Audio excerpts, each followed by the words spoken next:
আবার একটি নতুন ভিডিও নিয়ে চলে আসলাম। আজকের গল্পটা হয়তো অনেকের নিজের জীবনের গল্প।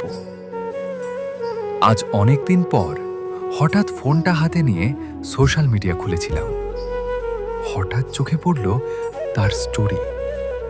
ভাবলাম হয়তো আগের মতোই কোনো সাধারণ ছবি, কিন্তু স্টোরিটা খুলতেই বুকের ভেতরটা কেঁপে উঠল। সে আজ বিয়ের সাজে, মুখে এক রাশ হাসি, পাশে তার নতুন জীবন সঙ্গী।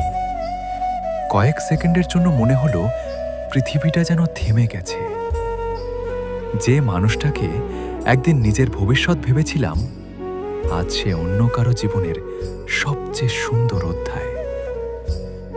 চোখে জল এসেছিল, কিন্তু সেই জল কাউকে দেখায়নি, কারণ কিছু কষ্ট মানুষের মুখে নয়, শুধু বুকের ভেতর নীরবে জমে থাকে। অনেক প্রশ্ন এসেছিল মনে।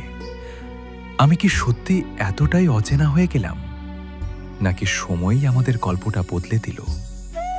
তবুও আজ তার জন্য কোনো অভিযোগ নেই, কারণ ভালোবাসা যদি সত্যি হয়, তাহলে তার সুখেই নিজের শান্তি খুঁজে নিতে হয়।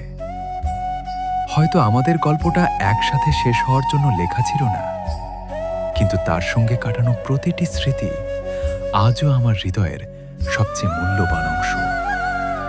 যদি তুমিও কোনোদিন এমন কাউকে হারিয়ে থাকো, তাহলে একটা কথা মনে রেখো, সব ভালোবাসার শেষ একসাথে হয় না। কিছু ভালোবাসা শুধু স্মৃতি হয়ে সারা জীবন হৃদয়ে বেঁচে থাকে। শেষে শুধু একটাই কথা, ভালো থেকো, যেখানেই থাকো সুখে থেকো। আর যারা এই গল্পটা শুনছো, যদি কখনো এমন অনুভূতির মধ্য দিয়ে গিয়ে থাকো, তাহলে কমেন্টে শুধু লিখো, ভালোবাসা কখনো মরে না।